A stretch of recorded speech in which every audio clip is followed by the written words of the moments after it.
Fala galera, beleza? O meu nome é Victor Vitoriano e eu faço parte do time de sucesso do cliente aqui da Escola Sala da Elétrica, hein? E hoje o tema que nós vamos estar trazendo é um tema muito discutido e que os profissionais têm muita dúvida, que é como dimensionar os cabos do seu comando, exatamente, do seu comando elétrico. Nós não estamos falando aqui da parte de potência, aquela parte que vai ser entregue ao motor, tá? São os dispositivos de comando, contatores, relés térmicos, que também entra nessa jogada, sinaleiros e todo tipo de carga que você possa ter no painel, beleza?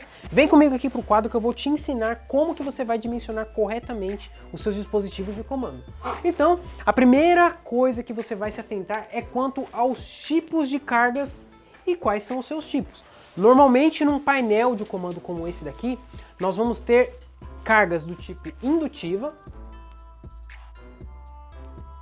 e dependendo dos seus sinaleiros aí, nós podemos ter também resistivas, tá? Então, cargas indutivas e cargas resistivas. Quais são as cargas indutivas? Então, nós vamos ter aqui o conjunto de contatores, tá? Contatores, relés, bobinas de segurança e assim por diante, de segurança. Então, esse tipo de carga aqui, eles são cargas indutivas, ou seja, existe um cálculo especial que você utiliza para saber a corrente elétrica desses dispositivos, tá?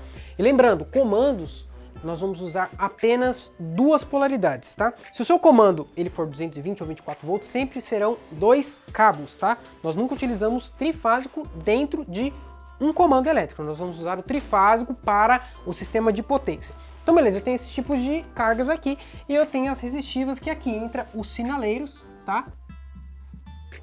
Os sinaleiros de LED, eles entram tanto nessa categoria, porque é um tipo de carga mista, né?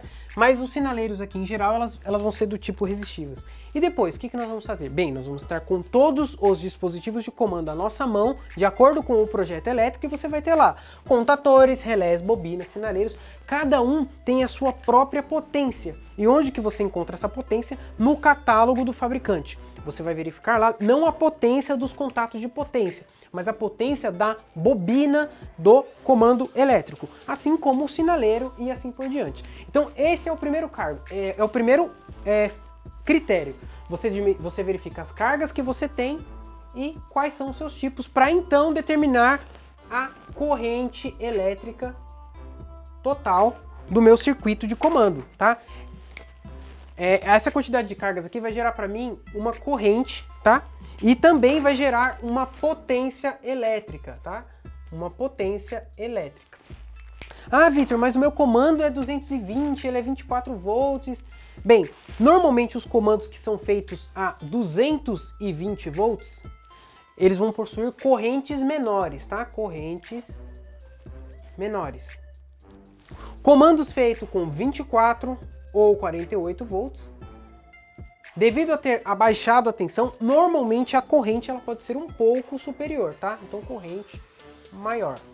Ou seja, o jeito que eu dimensiono para 220 não é o mesmo jeito que eu dimensiono para 24. Por quê? Porque isso vai impactar diretamente na capacidade de corrente. E por que eu preciso saber a corrente? O primeiro fator e um dos mais importantes é para que você saiba dimensionar corretamente os seus cabos elétricos, tá? O seu sistema de cabeamento que vai estar no comando. Ah, Victor, mas eu sempre usei 0,75 e nunca deu problema. Bem, dependendo do tipo de comando, não vai dar mesmo, tá? Mas você precisa ter à mão todos esses valores para ter certeza que o seu projeto ele está feito da maneira correta. Vem aqui comigo para essa tabelinha aqui na minha lateral direita. Então o que nós temos aqui nessa tabela? Essa tabela ela foi retirada com valores de fabricantes e de acordo com a NBR 5410. E o que ela fala? Ela fala que nós podemos aqui, normalmente em comandos, tá pessoal? Vocês vão ter esses três tipos aqui de métodos de instalação, que é o B1 com o eletroduto aparente, B2 que é com eletrocalha, que normalmente é o sistema utilizado dentro de um painel de comando, e cabo multipolar em calha seria o método C5.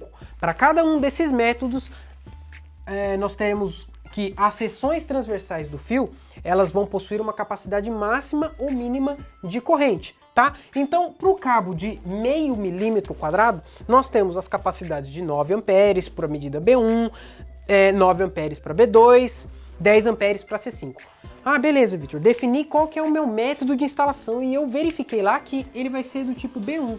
Então eu vou olhar para essa coluna aqui e vou verificar qual é a corrente que vai me atender. De repente, a corrente do meu comando, isso pode acontecer, se o comando for um painel muito grande, ele pode ultrapassar, de repente, 9 amperes. É difícil, mas isso pode acontecer.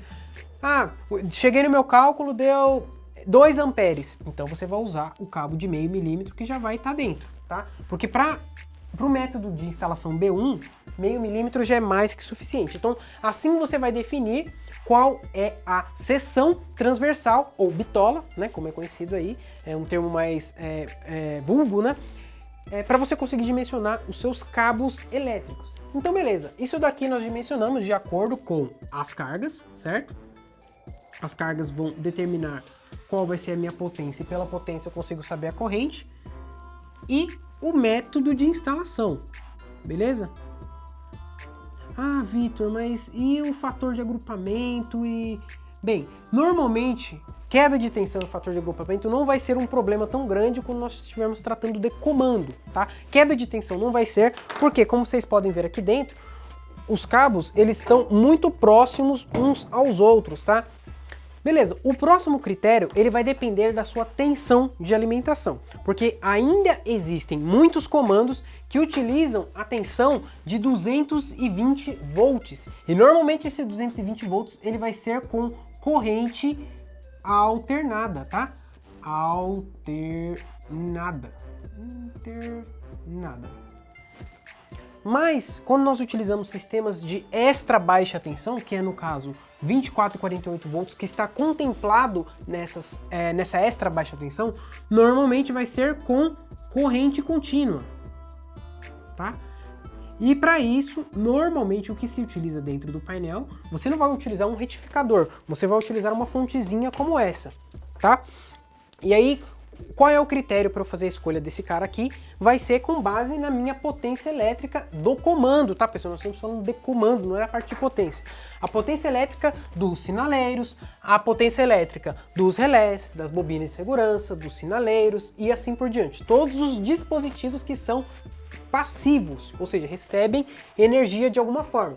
Essa potência elétrica, quando somada, ela tem que ser no mínimo igual ou maior, ou melhor, a potência da sua fonte ela tem que ser no mínimo igual ou maior à potência elétrica instalada dentro do seu painel. Essa fonte aqui, por exemplo, ela vai até 50 watts. Significa que até 50 watts eu posso colocar esta fonte para alimentar o meu sistema de comandos. Então tá aqui a minha fonte, muito torto aqui, né?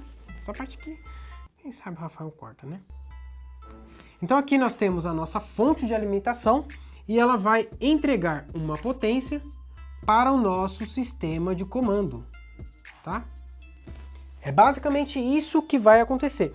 Se a potência da nossa fonte ela for inferior à potência que o comando requer, então nós temos que pegar uma fonte maior. E isso normalmente é feito quando você está ali projetando o seu comando, beleza? E por fim, nós falamos aqui do dimensionar proteção, tá?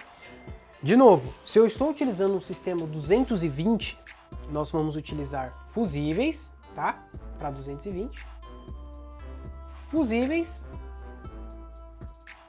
de acordo com o tipo de carga, lembrando que o indutivo ele sempre vai ter uma corrente residual. Então você precisa utilizar fusíveis que estejam adequados, que estejam nessa linha de raciocínio quando for dimensionar a proteção. Então, nada de usar fusíveis rápidos. Ali você talvez utilize também alguns fusíveis de efeito retardado, tá? E isso vai depender do seu projeto. O efeito retardado, Rafa, ele não é o que o cara é meio pneu, entendeu? Ele só é ele tem um efeito retardado, entendeu? Porque ele olha atrasado. Mas o retardado é um termo técnico. Tá bom. Bem, pessoal, fusíveis ou disjuntores, tá?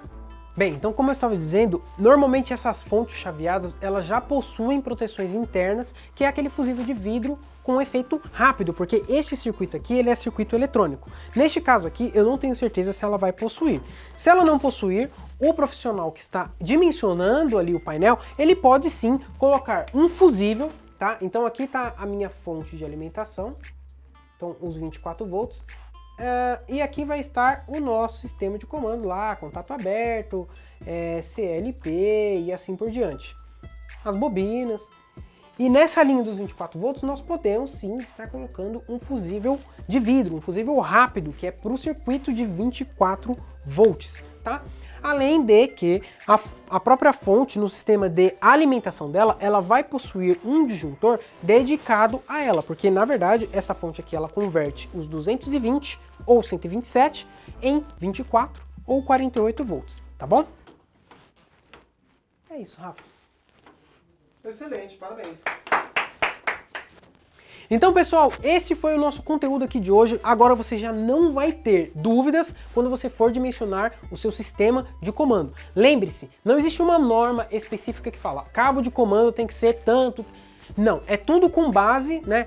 Se o seu projetista usa 0,75, existe um motivo, e o motivo é justamente esse. É a capacidade de condução dos cabos que estão dentro do painel de comando com base nos dispositivos que nele estão instalados, utilizando esses 4 critérios: cargas e seus tipos, o dimensionamento dos cabos em si, o dimensionamento da sua fonte, caso você esteja utilizando uma extra baixa tensão, e o dimensionamento da proteção aí, fusível, disjuntor ou os fusíveis de vidro. Beleza? Fica aqui um grande abraço de toda a nossa equipe da Sala da Elétrica. Ficamos muito contentes aqui de vocês estarem assistindo esse conteúdo. Um abraço, estudem bastante e valeu!